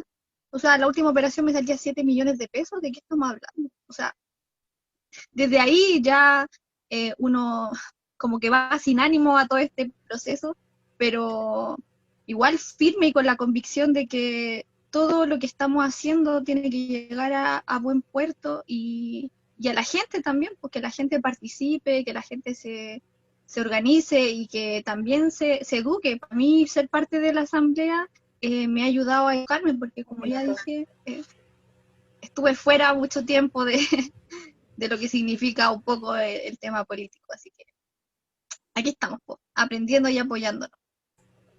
Eso gracias, compañera. Compañero Yuri, sus 2 minutos, plebiscito. Ya, vamos a tratar, creo que, bueno, los compañeros y las compañeras un poco han hablado de algunos elementos, yo creo que es re importante para el tema del plebiscito, fundamental, de hecho, poder entender lo que está detrás en el contexto de la coyuntura, entender la coyuntura sin entender hoy día el escenario general, es súper complejo, y eso es justamente lo que explica en realidad un montón de temas que tienen que ver con las contradicciones que hay dentro del plebiscito. Entonces, para enumerar algunas cosas, yo creo que es súper importante entender que hoy día existe un contexto de crisis orgánica del capitalismo mundial y de la acumulación capitalista en particular, ¿ya? Lo que ha significado este tema de repartirse el mundo, también hoy día la crisis norteamericana, el tema entre China y Rusia, etcétera, etcétera. Un tema súper importante porque eso significa que el proyecto hoy día hegemónico está en crisis también a nivel mundial, ¿ya? Y por tanto, el capitalismo que ha existido de aquí a de 50 años hoy día, el neoliberalismo como expresión de ese capitalismo hoy día está en crisis. ¿Ya? Es un tema absolutamente importante. Por lo tanto, cualquier salida desde el punto de vista de las clases dominantes significa para ellos también tener un proyecto alternativo al neoliberalismo en sentido de dominación, ¿entiendes? Al igual como para nosotros salir de la crisis significa tener un proyecto popular. Entonces, por lo tanto, es una complejidad que hoy día está en el escenario, que no existe ni proyecto burgués alternativo, ni existe proyecto popular alternativo, y por tanto, podemos hablar de que hoy día estamos más bien en un momento muy transicional en la coyuntura, ¿ya? Entonces, para mí es un elemento súper central. Por lo tanto, hoy día entiendo que la crisis, por tanto, es la expresión de un modelo que de 50 años, ¿ya? Ese es el nivel de profundidad de la crisis, ¿ya? Por tanto, y que la diferencia un poco entre lo que había en el plebiscito del 88 y hoy día, que en el 88 lo que había que hacer era cambiar la cáscara jurídico-política para instalar la administración civil del neoliberalismo, en el fondo, y darle una continuidad de largo plazo. Pero hoy día ya no basta eso, porque hoy día el problema es que ya la lógica de acumulación está en el proceso de crisis. Por lo tanto, aunque tú cambies la cáscara, si no tocas la acumulación hoy día, sigue persistiendo la crisis capitalista. Entonces, esa complejidad de la coyuntura hace o pone un escenario bastante complejo para poder entender la profundidad de los elementos más de corto plazo que dentro del plebiscito y dentro de ello el problema del proceso constitucional. ¿Ya? Yo voy a hablar constitucional más que constituyente. Creo que hoy día lo que se levantó el proceso constitucional, que el problema del proceso constituyente en realidad es un proceso que hay que generar. ¿Ya? Y ahí está por ver si las fuerzas populares somos capaces de generar realmente un proceso que termine, que desde lo popular pueda efectivamente significar una lógica de contrapoder a lo que hoy día están poniendo las clases dominantes. Entonces, en ese sentido, creo que hoy día el plebiscito, básicamente, en este contexto particular, significa la posibilidad que tenían las clases hegemónicas de poder cambiar el escenario que antes estaba en la calle, estaba en Plaza de Dignidad, estaba en los territorios, y para poder salir de ese problema, ese embrollo que significaba que ese era el escenario principal de lucha, necesitábamos reinstalar el escenario institucional como escenario principal de lucha. Y con eso, ¿qué hacíamos? Perfecto. Situemos a los sectores con los cuales podemos hacer alianzas, se crea el acuerdo de paz en la nueva constitución, y después se cambia la ley 21.200, o sea, se crea esa ley 21.200 para reformar y generar un proceso constitucional que termina finalmente transformándose en lo que hoy día tenemos como punto inicial, el plebiscito, porque después vienen los constituyentes y viene todo el otro proceso que absolutamente está regulado por todos lados, o sea, está absolutamente tutelado. Entonces, de alguna manera se genera un plebiscito en donde se reproduce la lógica, comillas, transicional de esta democracia tutelada, porque este plebiscito hoy día está tutelado. Entonces, en ese sentido, cuando efectivamente, si nosotros nos vamos a las conceptualizaciones que tienen que ver con el poder originario, con el poder constituyente originario, con el poder constituido, comillas, y vemos las contradicciones que operan desde ahí, que ojo, en realidad yo también creo que inclusive esa terminología que viene de Rousseau, que viene de Manuel Salles, por ejemplo, vienen de este personaje un poco, solo de 1700, de finales de 1700, ¿ya? Son parte también de la terminología que viene del sistema político burgués, ¿ya? Por lo tanto, cuando nosotros hablamos de poder popular, ahí sí que viene la cosa. Poder popular en realidad es una conceptualización que supera obviamente, en lógica, en esencia, supera a esta conceptualización que viene emanada de la lógica de la institucionalidad burguesa, ¿ya? Entonces, claro, cuando yo pienso en el plebiscito y pienso en los plebiscitos, lo que en realidad me imagino más bien un mecanismo burgués que ha operado hasta ahora.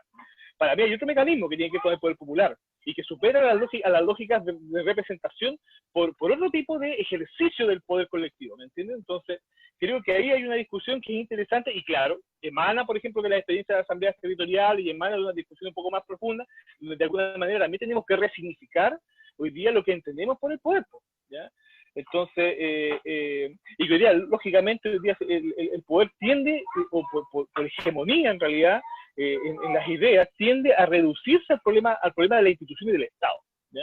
Y hay otros escenarios que quedan de lado. O sea, sin duda que hoy día el problema de la calle ha generado cambio en la coyuntura, absolutamente. Entonces, ahí hay otro escenario que es distinto a lo institucional y que, sin embargo, ha significado un termómetro para modificar la coyuntura. Y a pesar de que no existe proyecto popular, el pueblo ha aparecido como elemento que ha sido capaz de cambiar la coyuntura por un lado para otro. Eso es interesante, ¿no? Entonces, bueno, eso da cuenta de que hay otros escenarios. Efectivamente existen otros escenarios y bueno, los minutos los cuento distintos, como pueden ver. Estamos respetando también, agradeciendo al compañero en deferencia, pero efectivamente de esta dinámica que tú nos hablas de las diferencias, las diferentes formas de mostrarnos, es que queremos pasar al siguiente tema que tenemos el día de hoy, que tiene que ver con el cómo construir y cómo constituirnos en AC. O sea, finalmente muchos de nosotros, dentro de los levantamientos que hemos hecho en terreno y de las interacciones o articulaciones que tenemos fuertemente impregnado el AC. ¿Qué es el AC, compañero Ezequiel? Bueno, nosotros hablamos de Asamblea Popular Constituyente, en realidad. que es, digamos, sería expresión, digamos, lo que señalaba el compañero Yuri, ¿no es cierto?, de una expresión distinta, digamos, del poder y de la forma de participación del pueblo. Entonces, creemos que en ese sentido podemos nosotros ir instalando, buscando, digamos, metodologías, buscando formas organizacionales, elaborando programas, ¿no es cierto?, demandas, con la participación de la población. Ya la población está organizada, por ejemplo, en ollas comunes. Ahí llega mucha gente, digamos, a la olla común, a pesar de que está debilitado, pero creemos que es una cuestión que es transitoria, va a volver, digamos, el proceso de las ollas comunes, y si no vuelve el proceso de las ollas comunes, al menos tenemos la posibilidad de convocar a esas personas que participaron. Entonces, habría que convocar, digamos, a ese pueblo, digamos, que está relativamente organizado, y de tal manera de involucrar al máximo de personas. Buscar plebiscitos, digamos, comunales, plebiscitos poblacionales, plebiscitos comunales, en donde se elaboren estas demandas. Buscar metodologías, dar tiempos, plazos. Creo que ya hay una praxis por lo menos, digamos, de las reuniones asamblearias que tenemos, digamos, en los territorios, hay una praxis de cómo podemos coordinarnos y organizarnos. Entonces, hay bastantes elementos positivos que permiten ir impulsando el tema, digamos, de esta asamblea constituyente, ¿no es cierto? Esta asamblea popular constituyente, que como un ejercicio del poder popular. Así lo veo yo. Gracias, compañero. Bueno, el compañero nos hace una introducción, además de su opinión profunda o personal respecto en lo escaso de tiempo que tenemos. Abro palabras voluntarias, 2 minutos. ¿Quién toma la palabra respecto de Asamblea Popular Constituyente, su visión, cómo la construimos, hacia dónde apuntamos? Estamos tímidos. Jorge. Cada tema es largo. Mira, yo he cedido, a pesar de eso. Porque para mí la parte de la historia, digamos, la asamblea constituyente, si quieren la llaman originaria o popular, cuando salió la Revolución Francesa se hizo el cambio y después se hizo la asamblea constituyente, con guillotina, por cierto, ¿no? Entonces ahí tengo mis dudas todavía tengo mis dudas con respecto, hacemos los cambios, después hacemos asamblea constituyente o hacemos la asamblea constituyente para realizar los cambios. Es complicado, conceptualmente es complicado, y en la práctica es mucho más complicado, digamos. ¿Ah? Por eso yo creo que una de las formas, por ahora, no sé el día de mañana, es realizar una asamblea constituyente para decirle al poder, mire, sabe que nosotros tenemos la forma antigua que te hablan los partidos, medir la correlación de fuerzas, esos viejos axiomas que nadie lo entiende, pero se habla de eso, ¿no? Medir la correlación de fuerzas, esos viejos axiomas porque yo tengo mis dudas en todo. Si hablamos de la ley de 21.200, si la leemos completita, y hay una cosa básica, hay 2 papeletas independientes, ¿cierto? No son papeletas. Diga, esto simplemente como ejemplo, 2 papeletas independientes, una es apruebo con rechazo y la otra convención constitucional y convención constitucional y convención mixta constitucional. Y gana el rechazo y gana la convención constitucional. No dice nada la ley. Recordemos el viejo, lo que no está en la ley no existe, digamos. Acuérdense esa ley anglosajona que tenemos nosotros. Entonces, igual se realiza. O sea, me reconfirma que esto simplemente, a lo que decía el compañero, que dice que está tutelada. No, yo creo que no está tutelada. Yo creo que está pactada. No hay tutela ahí, es pacto. Y ese es el problema. El problema conceptual, digamos. Porque el pacto nos dice, mira, hagamos esto. Somos todos de la oligarquía de hierro, como nos decía Robert Mitchell. Somos de la oligarquía, nos juntamos entre nosotros, somos parte del club. no con nuestros militantes, sino que con nuestra oligarquía, nuestros pares. ¿Quiénes son nuestros pares? El otro partido, que también tiene su oligarquía. Entonces, como digo yo, como nací con dudas, sigo con dudas, digamos. Tengo la esperanza que algún día me digan, sí, vengan acá. Yo reconozco eso, pero no, lo encuentro difícil. ¿Para qué? Lo encuentro muy difícil, digamos, si efectivamente no hay presión, si no está en las calles, si no es afuera, y como organización. Con el papel, no creo que o sea, con un volantín no nos van a hacer caso, no nos van a ceder. Y por último van a terminar con un golpe de Estado, si quieren. Perdón, que esto hay aquí el Gobierno de Unidad Nacional, que lo están anunciando. ¿Qué va a haber también? Un Gobierno de Unidad Social, el Pacto de la Moncloa, que lo está hablando hace mucho rato, hace muchos meses lo está diciendo el Desbordes, digamos. Un pacto de la Moncloa, el mismo de España, que fue un desastre, 200.000 detenidos desaparecidos. Bueno, acá también hay, pero no en esa cantidad. Entonces hay que tener cuidado, digamos, hay que tener celos con respecto a eso. Y no me extiendo más porque es larguísimo, digamos. Gracias, compañero. Compañero Yuri, compañera Chari. Ya voy.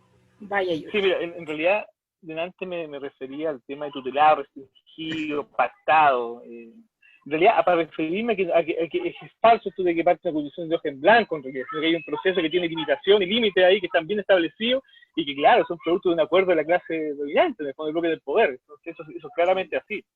Entonces, el tema es que, claro, y por eso vuelvo a contraponer, el gran tema acá, más que el hito, más que un hito, el tema tiene que ver con la construcción de poder popular finalmente, de cómo se recompone el pueblo como sujeto, como actor, cómo se recompone el proyecto popular, cómo se recompone el programa o la posibilidad de un programa popular de transformaciones. Ese es el gran tema de fondo.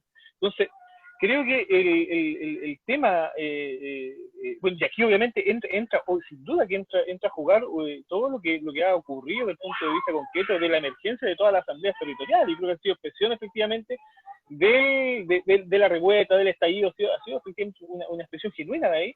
Y por tanto debiesen ir madurando esas expresiones, como lo han madurado en varios lados, la expresión de todo este tema que ha ocurrido con la pandemia, la expresión del tema de las ollas comunes, o el tema de las cooperativas, distintas maneras que de alguna manera se ha ido expresando la lógica de poder enfrentar la vida cotidiana que nos rodea. Yo creo que es una expresión fundamental. Entonces, en realidad, el problema del poder tiene distintos escenarios donde se expresa el poder, donde se va construyendo el poder del pueblo. Uno de ellos, sin duda, que es la vía inmediata, es el territorio, la escuela, donde está el trabajo, etcétera. Ahí se construye también, lógico, pero también se construye cuando queremos decidir qué tipo de país, cuando queremos hablar de las cosas generales, lo que permite pensar un tipo de vida general, por ejemplo, un tipo de educación, de salud, de cultura, un tipo, comillas, de fuerza armada, o el problema de la fuerza, etcétera, etcétera. Todas esas cosas generales, comillas, también, obviamente, son un campo de disputa. Todo ello también tiene que ver con el poder popular. Entonces, el problema de la Asamblea Popular Constituyente, yo más bien lo veo como la posibilidad del proceso más que de un hito. O sea, si efectivamente para mí no es posible que exista, comillas, una Asamblea Popular Constituyente si no ha habido un proceso en donde se ha construido ese sujeto que es portador de esos proyectos, ¿me entienden? Entonces, para mí el problema en realidad no tiene que ver en realidad con el plebiscito de ahora, tiene que ver con el proceso, con este momento híbrido en el que estamos, este momento híbrido me refiero, donde está en disputa la posibilidad de que emerjan proyectos populares, pero ojo, también está en la posibilidad de que el bloque dominante también pueda reposicionar una lógica de dominación, ¿me entienden? Entonces, por tanto, esa posibilidad que hoy día se abre, ese híbrido, es lo que se va a disputar y que seguramente tiene que ver con un año, con un par de tiempo ahí, que incluso va a acceder a las lógicas formales establecida en el plebiscito y en ese proceso que han definido ellos, no nosotros, ¿ya? Porque recordemos que si bien el problema de la Asamblea Constituyente sale como demanda, era una de las demandas, pero había un montón de otras demandas que son centrales, ¿entiendes? Por lo tanto, el problema, si queremos transformar efectivamente este país, de este lado del mundo, significa no solamente transformar el carácter del Estado, por ejemplo, en un Estado de carácter popular, y después viene otra pregunta, bueno, ¿cómo sostiene eso? ¿Cómo sostiene ese tema en términos de esfuerzo? Porque obviamente esta cuestión va a tener una resistencia tremenda. Entonces, por lo tanto, solo para eso, para entender que si va a sostener eso, porque tiene que presuponer que tiene que tener una fuerza más o menos importante, ¿ya? O capaz de ponerse en ese nivel. Entonces, y además de eso, todas las otras demandas que tienen que ver con el tipo de vida de país que quieres construir, ¿entiendes? Entonces, creo que yo tiendo más bien a ver eso como un proceso de construcción, más que un hito, o más, incluso donde la asamblea puede ser un punto de partida, incluso, ¿ya? Un punto de partida que puede expresar, por ejemplo, elementos programáticos más bien establecidos de un proceso que se ha ido construyendo popularmente. ¿Entiendes? Entonces ahí, sin duda que aparece la capacidad de las asambleas territoriales de poder ir gestando ese proyecto programático, ¿me entiendes? Un proyecto de vida de país, ¿entiendes? Y eso para mí son elementos centrales. O sea, hoy día, ¿qué elementos programáticos tenemos desarrollados? Quizás el tema no más FP, que está bastante más desarrollado, pero hay miles de otros elementos que hoy día no tenemos desarrollados para efectos programáticos como propuesta. Son más bien demandas, ¿ya? Pero no tienen un toque programático donde que consiste no solamente que todos sepamos que queramos, no sé, una salud distinta. Además de decir que queremos una salud distinta, tenemos que saber cómo construimos una salud distinta en términos concretos, cómo se articula en términos objetivos, concretos. Y lo mismo con cada una de las demandas. Entonces, creo que eso es una tarea, sin duda, que está asociada y que es absolutamente importante, porque lo que tiene de fondo esa tarea es la capacidad de construir finalmente poder popular, ¿ya? En términos concretos. La posibilidad de que emerja un programa de transformación. Entonces creo que ese es el desafío, y que en esa medida entonces va teniendo sentido también el tema de la Asamblea Popular Constituyente, y van teniendo sentido todo ese tipo de elementos, ¿no? Eso lo dejo hasta ahí para no alargarme más. Gracias, compañero. Ezequiel, ¿alguna otra palabra? Chari.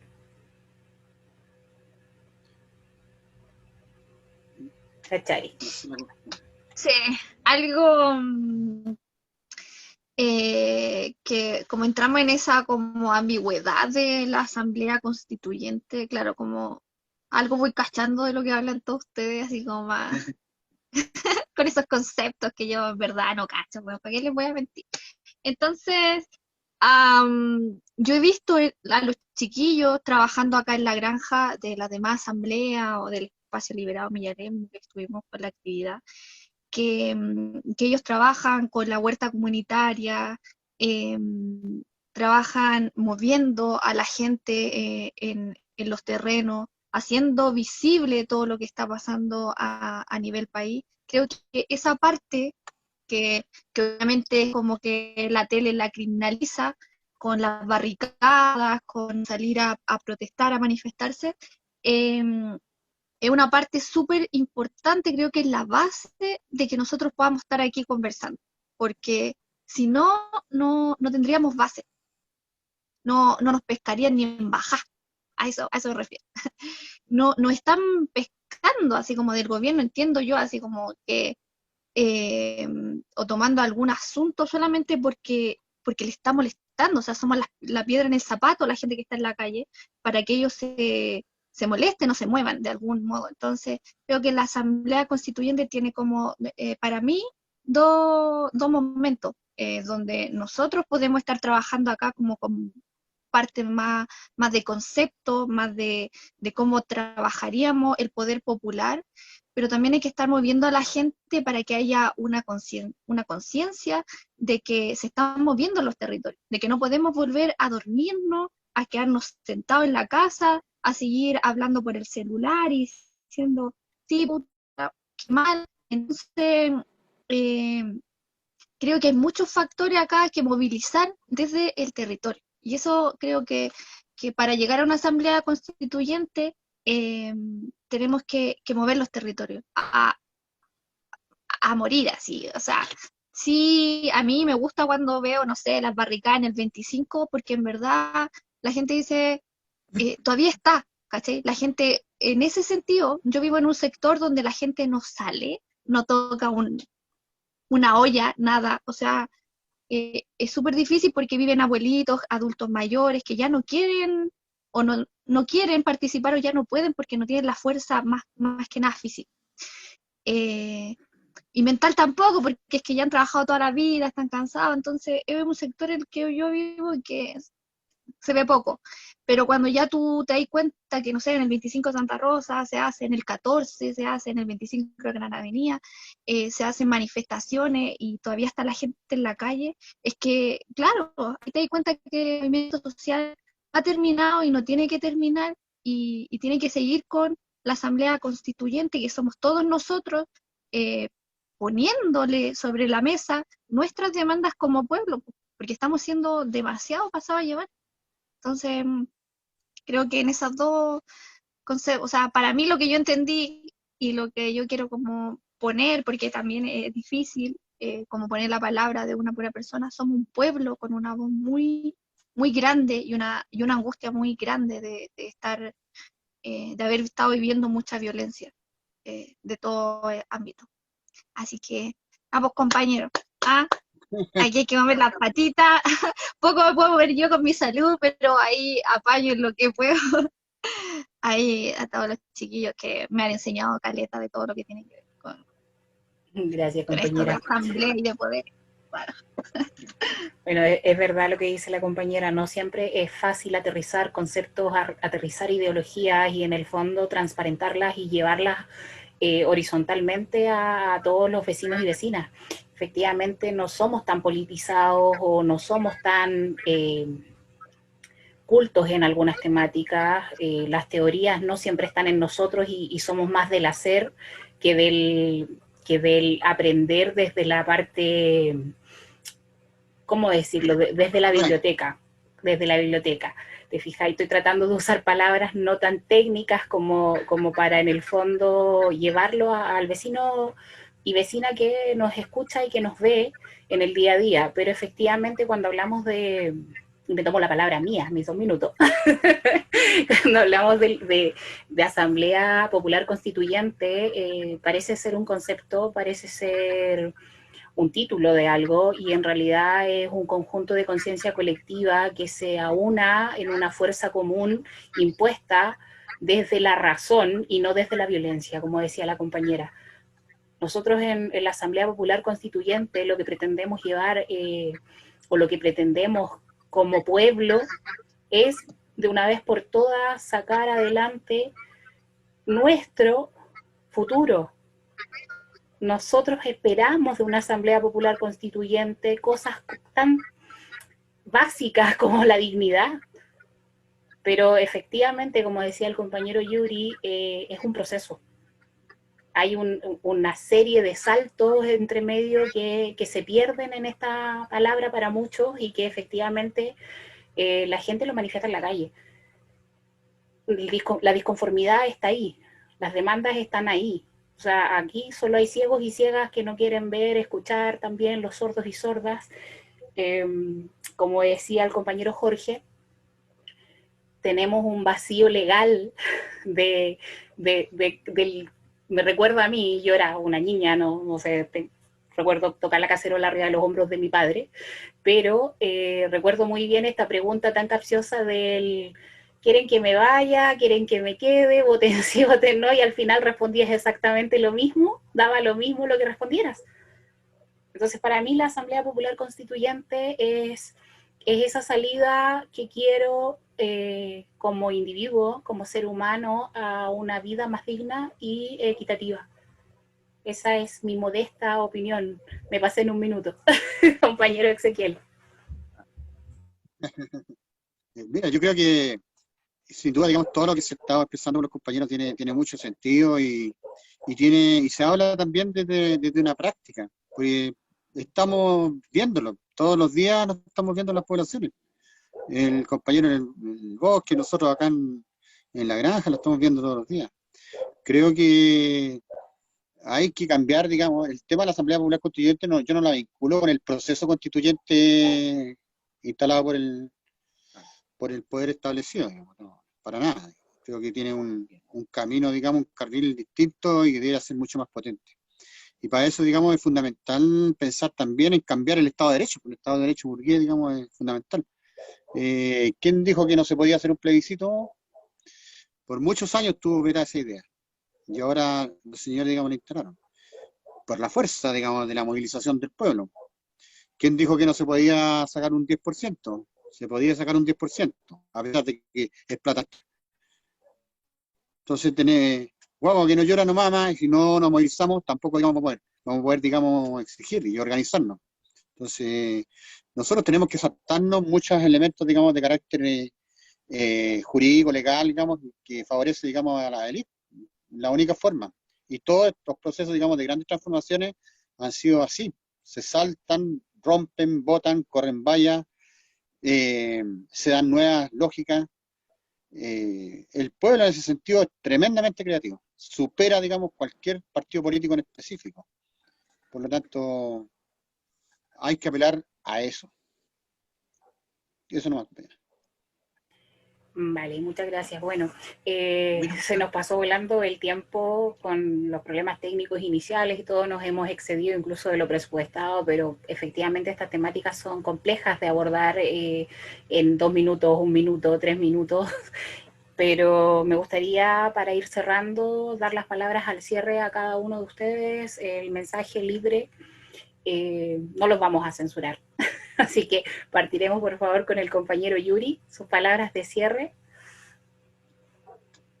Mira, primero una idea, que creo que hay que imaginar esto, bueno, la realidad es súper compleja, pues no es blanco y negro, sino que está llena de matices, entonces, de contradicciones. Entonces, para mí, cuando pienso en la Asamblea Popular Constituyente, en este tipo de procesos, en realidad yo pienso más bien en un punto de llegada de un proceso de construcción de sujetos, de programas, de demandas populares, etcétera. Es un punto de llegada, pero a la vez también lo entiendo como un punto de partida para otros momentos de la lucha, en donde efectivamente se ponen en pie las transformaciones más profundas de la sociedad, y por tanto, aquello que hoy día, entendido como proceso, entonces para mí la Asamblea Popular en el fondo es quizás un punto de llegada, pero es un punto de partida. Lo entiendo de esa manera. Y entiendo también que así como la Asamblea Constituyente, ningún proceso histórico se salva del problema de la fuerza. Entonces creo que así como en Venezuela el problema de la Asamblea Constituyente se transforma en una carta magna y todo el tema que estoy viendo ahí, pero fue hecho por militares, quizás un proceso importante en Venezuela. Entonces creo que nosotros acá no nos vamos a salvar del problema de la lucha, así como la lucha en el fondo es la que ha permitido ir corriendo miles de hacer con todo este proceso, muestra de ello lo que pasa el 18 de octubre. Entonces de alguna manera el problema de los problemas institucionales o el problema de las fuerzas, el problema sin duda que es un componente esencial, incluso en la propuesta de la Asamblea Constituyente, ¿ya? Entonces para mí entender que estos procesos no son blanco y negro, ¿ya? Son procesos históricos y que van a exigir también de que el pueblo vaya construyendo miles de herramientas de lucha en varios escenarios de lucha. Y esas son las capacidades colectivas que tenemos que ir construyendo entre todos, entre nosotros y nosotras, para poder dotarnos de la perspectiva real de transformar y de un proyecto que sea transformador de esta parte del mundo. Entonces, ese desafío que es gigante, obviamente, que involucra muchos aspectos, desde la capacidad de construir espacios unitarios, por ejemplo, que ha sido tan complejo que quizá a algunos partidos de la élite les cuesta tan poquito, pero a los sectores de acá populares nos cuesta tanto muchas veces construir espacios unitarios, ponernos de acuerdo en miles de cosas. Yo creo que sin duda es uno de los ejercicios absolutamente estratégicos para poder ir articulando, ¿no?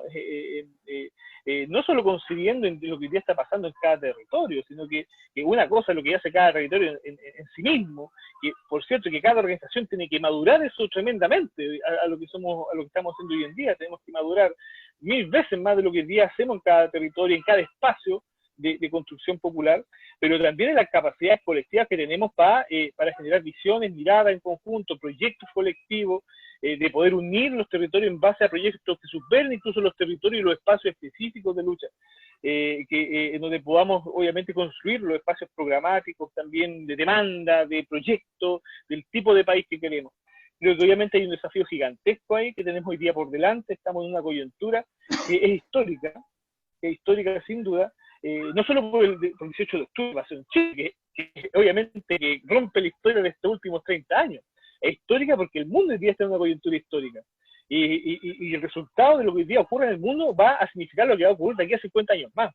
Entonces, estos 5 o 10 años que tenemos son de absoluta importancia, y eso va a exigir de cada uno de nosotros y nosotras todo el empeño, las convicciones, los sueños y la energía para poder tratar de cambiar, dar vuelco a esta historia que ha sido terrible para la gran mayoría. Entonces creo que en eso, obviamente, vamos a tener que quizás duplicar lo que hoy día estamos haciendo, sin duda sin perder los sueños y lo lindo también de esta cosa, porque tiene acá cosas feas sin duda, pero es lo lindo justamente lo que nos mantiene en pie y resistiendo. Eso. Gracias, compañero. Compañero Jorge. Prometo decir 2 frases solamente, espero. Primero, fue en respuesta, digamos, a algunas cosas, pero yo nací con crisis.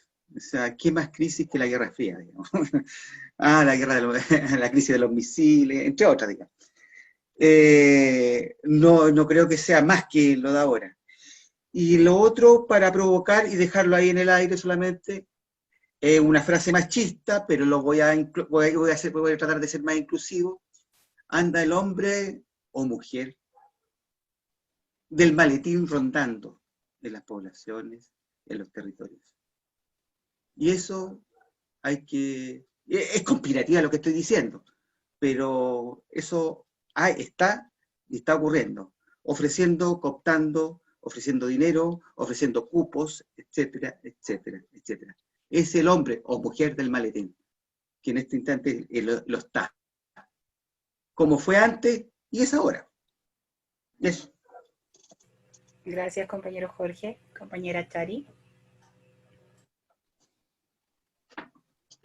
Bueno, yo desde mi espacio aquí, lo único que les podría decir es que, bueno, no sé, a mí me encanta la calle, me encanta ver a la gente ahí, no sé, aquí mismo en Con Barbalá el viernes va a haber una obra de teatro, la cultura llena corazones, la cultura hace que nosotros veamos al compañero de al lado igual a mí, ¿cachai? Igual a mí, ya el viejo paradigma que tenemos de ser tan individualista, no, veamos al compañero, veamos al hermano, a mí siempre van a decir, pucha, no sé, le dice a tu hermano, parece que fuera de alguna religión, en verdad, ¿no? Los quiero como invitar a todos los que nos están viendo a que participen en la asamblea, a que se animen, porque es un trabajo muy bonito. Se trabaja en las huertas, se trabaja conversando, se trabaja apoyando al amigo, a mí. Yo en esta voy a hacer algo, siempre hablo de lo personal, porque la experiencia a mí es la que me ha dado mi forma de vivir y de expresarme. Entonces, yo me operé en enero de cáncer, con todo esto del estallido y un montón de cosas, pues para la cagada, lo voy a decir con todas sus letras, casi muriéndome. Entonces, con remedios que me faltaban y un montón de cosas, los chiquillos nunca me dejaron sola. Entonces, desde este cooperativismo es que no tenemos que dejarnos solos nunca. Nunca, porque la confianza y el sentirse apañado y el sentirse abrazado por el compañero que está al lado es lo que nos da la fuerza para seguir. Entonces, creo que eso, que participen, que nos apañemos, que trabajemos juntos y nada, pues ánimo, porque en verdad el abrazarse es que nos da ánimo para seguir adelante. Así que ahí pongámosles todo el Nehuen, porque en realidad estamos separados solamente por nombre, que está la granja, que está la pintana, que está... La silenciaron. que somos habitantes de un puro territorio, y ellos nos quieren dividir todo el rato, ¿no? Que ustedes de allá, es poblacional, es autóctono, no sé, palabras que me vean que yo no entiendo ni una weá. Yo lo único que sé que el que vive al lado mío, o el que es mi familia, es mi hermano, es mi compañero. Así que eso, no sé qué más decir. Gracias, compañera. Saludos. Compañero Ezequiel.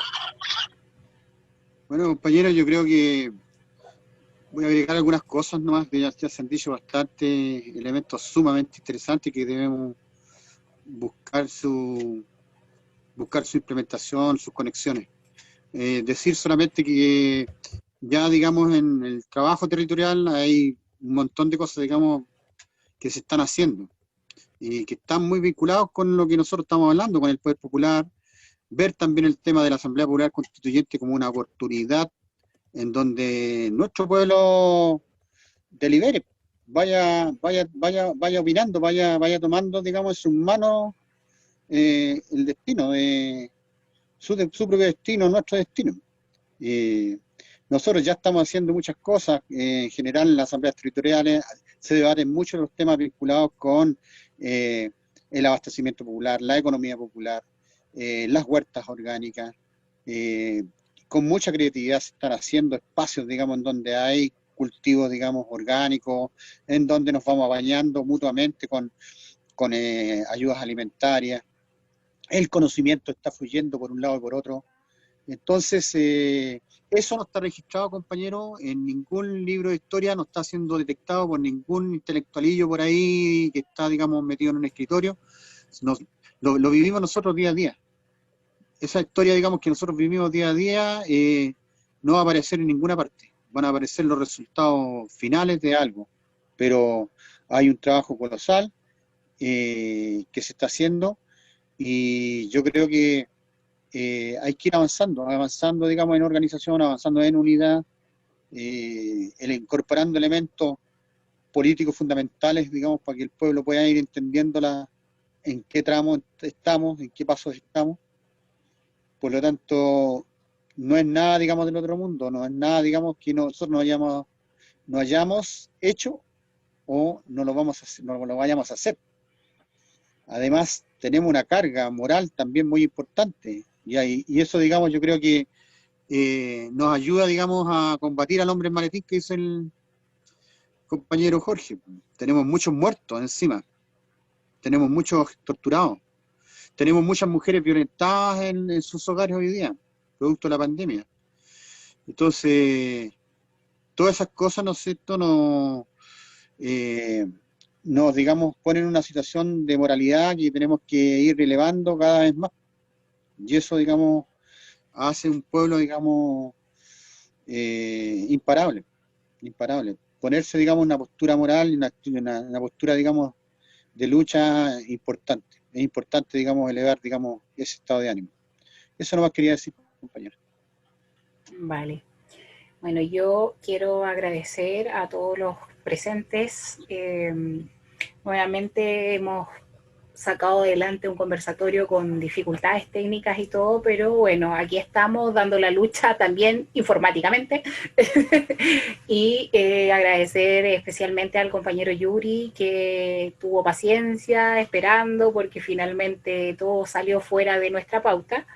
Y en el fondo invitarlo también a seguir articulando con nosotros. Nosotros estamos con toda la disposición como asamblea de articular con los diversos espacios, respetando los principios y valores que existen en esta asamblea y los principios y valores que son propios del ser humano y que debieran existir en todos los seres humanos. Uno de ellos, horizontalidad. Así que agradecerles a todos y despedirnos. Estaremos acá nuevamente la próxima semana intentando nuestro en vivo. Y los invito a sesionar también semanalmente en Asamblea Sangoyo a todos los participantes activos y aquellos que están medios descarriados. Un abrazo grande y fraterno para todos y todas y los dejo. Nos vemos. Chao. Chao. Un gusto, Yuri. Chao, chao. Igual, un gusto también. Chao, chao. Abrazo.